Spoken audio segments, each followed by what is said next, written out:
রাজ্যে যদি দুটো মুখ্যমন্ত্রী হয় তাহলে জনগণের কপাল পুড়েছে।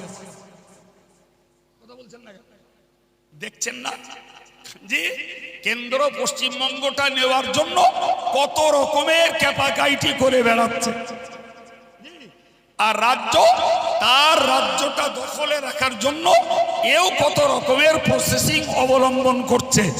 আর না বিশ্বাস উঠছে দেশের জনগণের। এই বিরাট রাজ্য, অথচ দুজন দেওয়ার জন্য যখন টানাটানি করছে তাতে মানুষের জীবনযাত্রা ব্যাহত হচ্ছে, দ্রব্যমূল্য বৃদ্ধি হচ্ছে, মানুষের স্বস্তির জীবন নেই, মানুষ ছুটে পাগল হয়ে যাচ্ছে, মানুষের টেনশন কম নেই, টেনশনে কেউ আত্মহত্যা করছে, ভাই কেউ বা দু এক শ্বাস খাওয়া ছেড়ে দিচ্ছে। এটাই বুঝুন, আল্লাহওয়ালা আর দুনিয়াওয়ালা এই দুটোর পার্থক্য এই জায়গায়। প্রিয় ভাই আমার, আমি আপনাকে কি বলতে যে এই বার্তা কথাগুলো বললাম, মনে রাখুন সারা বিশ্ব জুড়ে সঠিক রাস্তা, সহজ রাস্তা কেউ যদি দেখায় সেটা আল্লাহ দেখিয়েছে। ভাই এ কথা আমি বিশ্বাস করব, তবে তো আমি কোরআনের দেখা রাস্তাটাকে খুঁজতে যাব। হয় নিজে পড়বো, নালে যারা পড়েছে তার কাছ থেকে শুনবো। ঠিক না ভুল? সম্মানিত ভাইরা আমার, মহান আল্লাহ বললেন, ও দুনিয়াবাসী মানুষ তোমরা মনে রাখো, যত কথা তুমি জীবনে শুনতে পাও ওর মধ্যকার ভালো কথাগুলো যারাই মানে আমি আল্লাহ বলছি এদের জন্য দুটো পুরস্কার। নাম্বার 1, উলাইকাল্লাযীনা হাদাহুমুল্লাহ, তারাই হলো আমার হেদায়েত প্রাপ্ত বান্দা। আর একটু মন খুলে, হেদায়েত প্রাপ্ত মানে তারাই হলো আমার দেখানো রাস্তার পথিক, যারা ভালো কথাগুলো মেনে চলেছে, এরাই সঠিক পথের পথিক। এদের জন্য একটা পুরস্কার হলো ফামান তাবিয়া হুদায়া ফালা খাউফুন আলাইহিম ওয়ালা হুম ইয়াহজানুন। মহান আল্লাহ বললেন, যারা আমার হেদায়েতের রাস্তা ধারণ করেছে, আমার দেখানো পথ যারা ধরে নিয়েছে, আমার পথে যারা চলেছে, আমি আল্লাহ বলছি না রয়েছে এদের দুনিয়ায় কোনো ভয়, না রয়েছে দুনিয়ায় কোনো দুশ্চিন্তা, না রয়েছে আখিরাতে এদের কোনো দুশ্চিন্তা। সুবহানাল্লাহ বলবেন। আপনি যদি দেখতে চান তাহলে দেখেন, ভাই খাজা মঈনুদ্দিন চিশতি আজমিরি রহমাতুল্লাহ আলাইহি এই ভারতবর্ষে পৃথিবীরাজকে পরাজিত করে ইসলামের বিজয় পতাকা উড়িয়েছিলেন। আচ্ছা, খাজা মঈনুদ্দিন চিশতির এই ভারতবর্ষে পৃথিবীরাজের মোকাবেলা করতে তিনি অস্ত্রপাতি, সেনা সৈন্য সামন্ত কিছুই নিয়েছিলেন কি? তার ভিতরে কোনো ভয় কাজ করছিল? বলেন বলেন, তার ব্রেনে কোনো টেনশন ছিল? সুবহানাল্লাহ বলেন। জি, তাহলে এদের ভয় আর এদের দুশ্চিন্তা এদেরকে দুর্বল করে দেয়নি, অক্ষম করে দেয়নি। বিশ্বাস করুন, ইসলামের বাহ্যিক জ্ঞানে ইসলাম যতটা প্রসার লাভ না করেছে, আধ্যাত্মিক মানুষদের দ্বারা ইসলাম সব থেকে বেশি স্প্রেড করেছে। ঠিক না ভাই? দিল্লিতে বসে যখন আকবর দিল্লীশ্বর উপাধি নিল এবং নতুন ধর্মের আমদানি করে নাম দিল, তার ধর্মের নাম দ্বীন ইলাহি। আমার আল্লাহর ধর্মের নাম দ্বীন ইসলাম, তার ধর্মের নাম দ্বীন ইলাহি। কোরআনের সঙ্গে তার ধর্মের বিধানের 23 জায়গায় কন্ট্রাডিকশন, বিরোধ, যার মধ্যে মৌলিক একটাই, গোটা বিশ্ব ইসলাম দরদি যারা, তারা জানে সেজদা কেবলমাত্র একমাত্র শুধুমাত্র আল্লাহর জন্য। সম্রাট আকবরের দ্বীনে ইলাহিতে সেজদার জন্য বেছে নিয়েছিল সূর্যকে। নাউজুবিল্লাহ, জোরে বলেন, সবাই মিলে বলেন। সূর্য কার সৃষ্টি? আল্লাহ বলেছেন জি লা তাসজুদু লিশ-শামসি ওয়ালা লিল-কমার, তোমরা সূর্যকে সিজদা করো না, চন্দ্রকে সিজদা করো না। আসজুদু লিল্লাহিল্লাযী খলাকাহুন্না, সেই সত্তার জন্য সিজদা করো যিনি চন্দ্র, সূর্য, গ্রহ, নক্ষত্র, মানব, দানব, ফেরেশতা এদের সকলকে সৃষ্টি করেছেন। তোমার এই মূল্যবান মস্তিষ্কটাকে সেই আল্লাহর কাছে নত করো, আদারওয়াইজ কারোর কাছে নয়। ভাই আমার, জি দেশের চাটুকাগার নামীয় কলঙ্কিত মুসলিমরা যারা সম্রাট আকবরের বেতনভোগী আর সম্রাট আকবরের দালালি করছিল, ভাই সবের কথাকে উপেক্ষা করে হাড়ের গায়ে চামড়া নাড়ানো সীমান্তে বসবাসকারী হযরত মুজাদ্দিদ আল-ফিসানি রাহমাতুল্লাহ আলাইহি এক কথায় গর্জে উঠে সম্রাট আকবরের উপরে কুফরি ফতোয়া দিয়েছিলেন। ভয় লেগেছিল? তার কোনো চিন্তা হয়েছিল?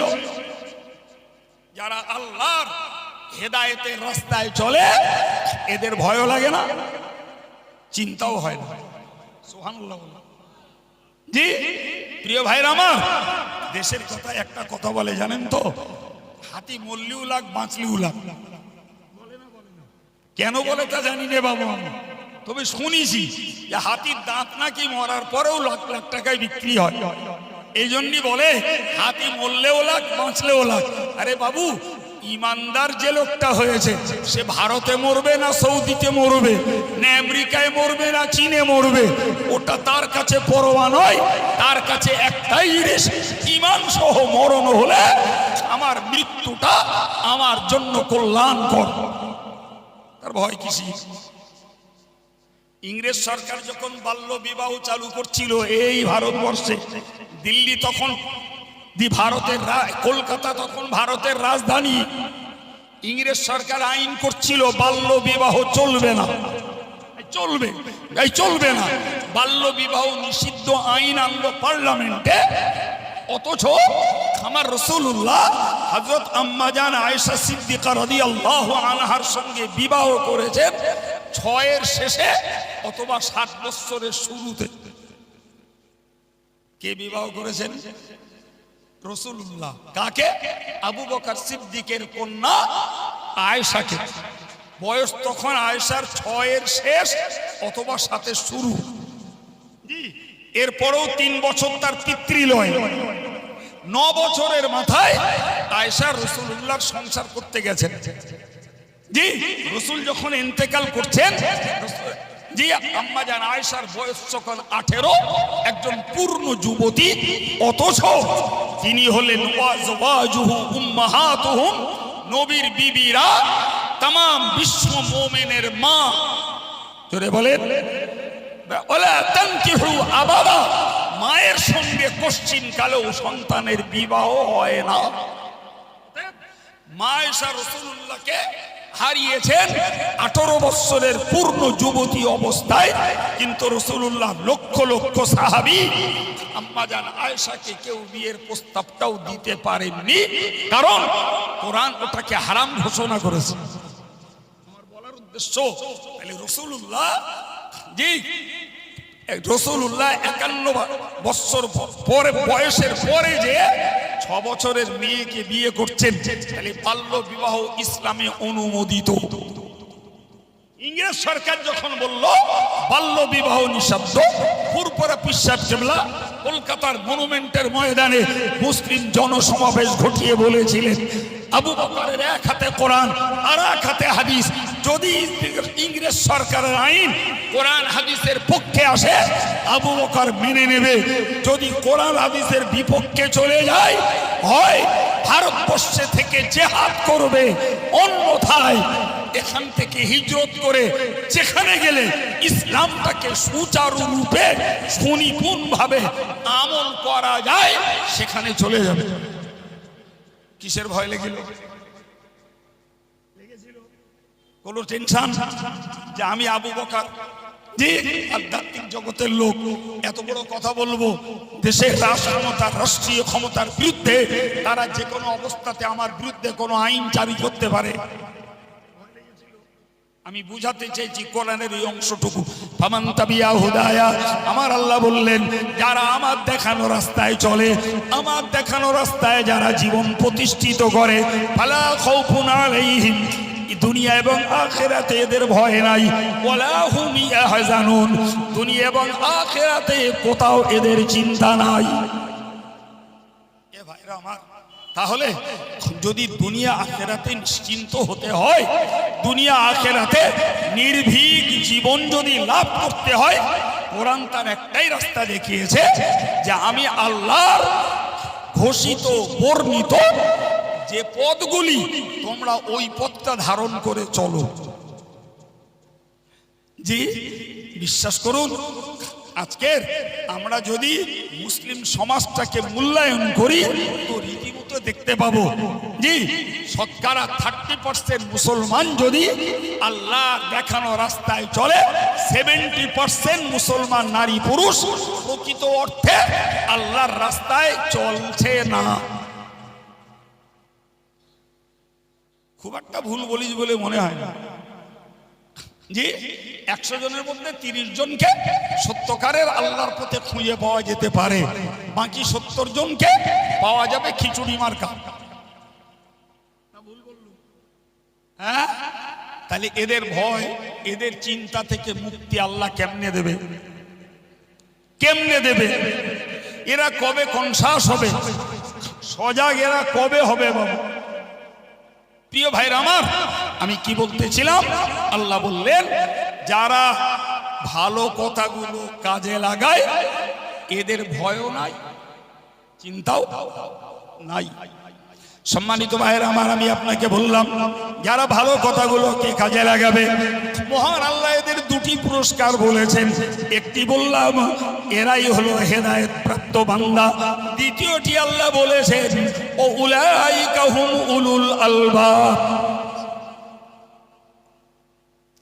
এরাই হলো প্রকৃত জ্ঞানী।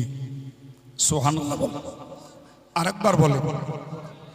এই পুরস্কার, এই সার্টিফিকেট আমি আব্দুল কাইয়ুম আপনাদেরকে দিচ্ছি না বাবু। সার্টিফিকেট দিয়েছেন কে? সবাই মিলে বলেন, আর একটু জোরে বলেন। আল্লাহ সার্টিফিকেট দিচ্ছেন যারা আমার দেখানো রাস্তা ধরেছে এরাই হলো জ্ঞানী।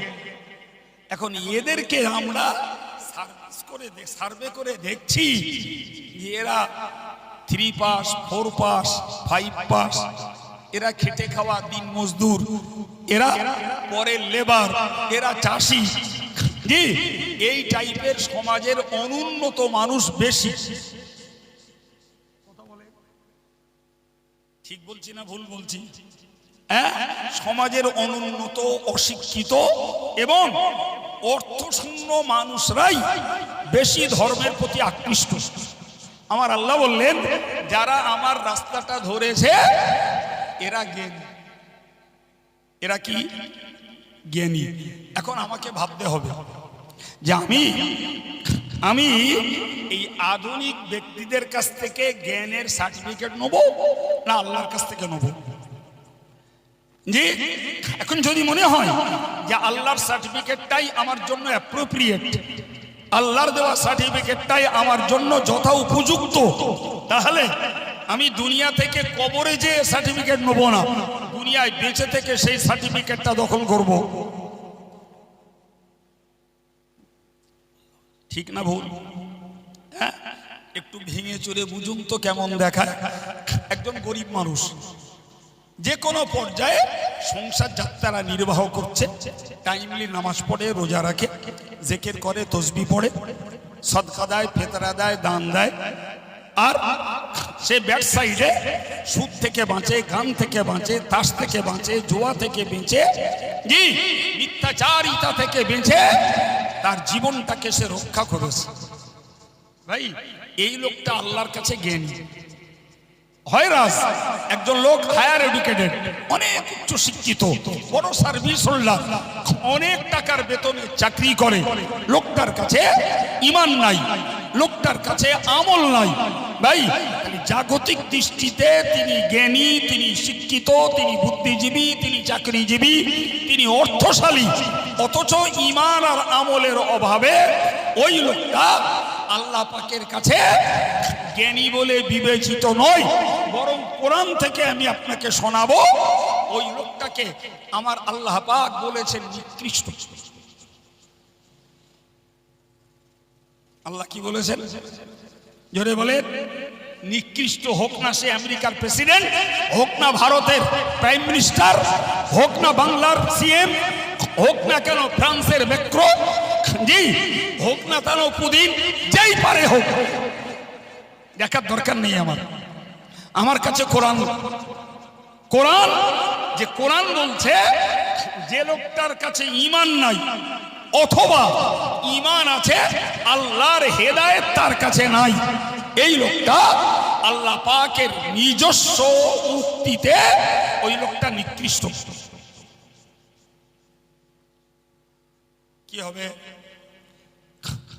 কি হবে কবে বুঝবে এই জাতি? জি তাহলে আল্লাহ পাকের কাছে বক্তব্য স্পষ্ট, তোমরা যারা হেদায়েতের পথ ধারণ করেছো আমি আল্লাহ বলছি তোমরা হলে জ্ঞানী। তোমরা কি? সম্মানিত ভাইরা আমার, ভালো করে মনে রাখুন, আমি আপনাকে আর এক ধাপ এগিয়ে নিয়ে বোঝাই। কোরআন শরীফে আল্লাহ স্পষ্ট করে জানিয়েছেন, মান আমিলা সালিহাম মিন যাকারিন আও উনসা ওয়া হুয়া মুমিনুন ফালানুহইয়ান্নাহু হায়াতান তাইয়্যিবা ওয়া লানাজজিয়ান্নাহুম আজরাহুম বিআহসানি মা কানু ইয়ামালুন। মহান আল্লাহ বললেন, পৃথিবীর কোন নারী অথবা পুরুষ, পৃথিবীর কোন পুরুষ অথবা মহিলা যারা ঈমানটাকে ঠিক রেখে দিয়ে নেকির কাজগুলো যারা করে, সৎ কাজগুলো যারা করে, আমি আল্লাহ পাক জানিয়ে দিলাম ওই লোকটার জন্য দুটো পুরস্কার। নাম্বার 1, তাদেরকে দেব শান্তির জীবন, আর দেব আমলের তুলনায় অনেক অনেক সুন্দর পুরস্কার। কোরআনের মুফাসসির যারা, ব্যাখ্যাকার যারা, তারা বললেন ওই সুন্দর পুরস্কারটা হলো আল্লাহর জান্নাত।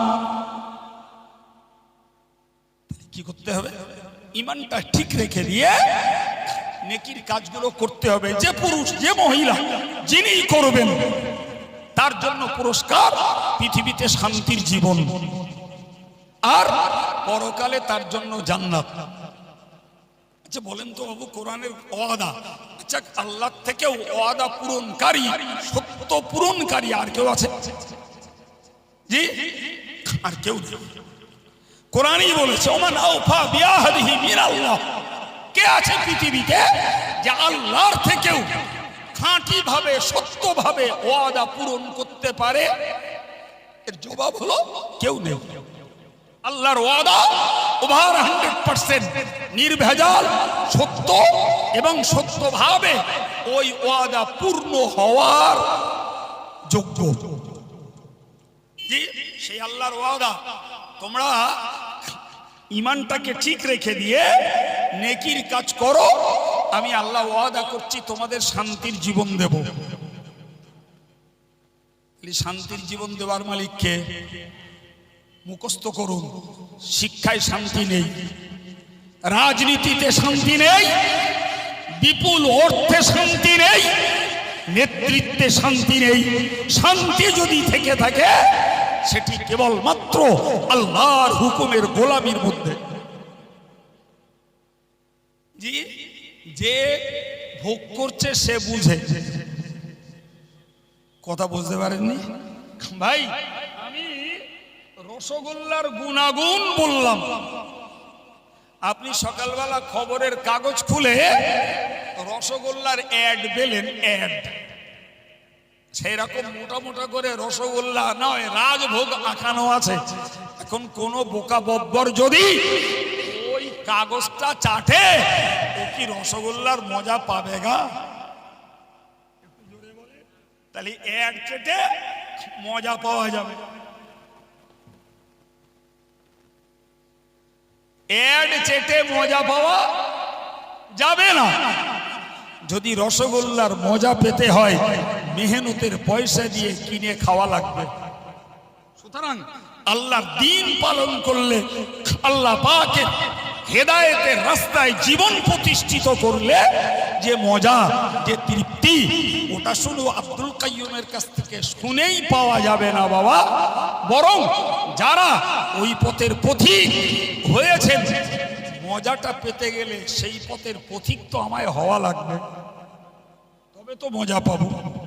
সম্মানিত ভাইরা আমার, জি আমাদের আজকে সবার প্রধান অতিথি পীরজাদা হযরত মাওলানা আম্মার উদ্দিন সিদ্দিকী সাহেব দূর থেকে এসেছে।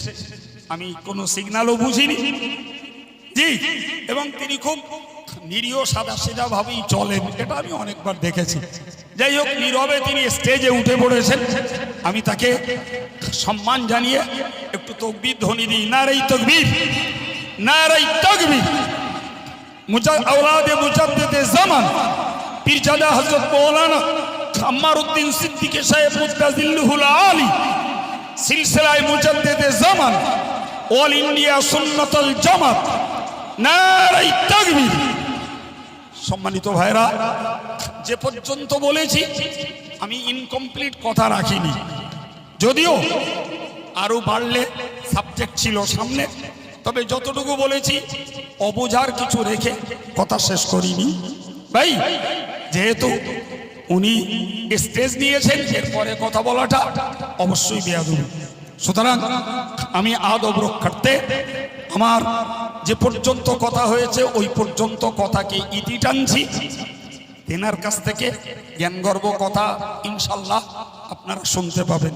বিদায়ের আগে আপনাদেরকে আগামী পয়লা দোসরা ফাল্গুন জামিয়া রহমানিয়ার মতো মুজাদ্দিদে জামানের প্রকৃত আদর্শ একটি পীঠস্থান, সেই ইসালে সবে আপনাদের দাওয়াত দিচ্ছি।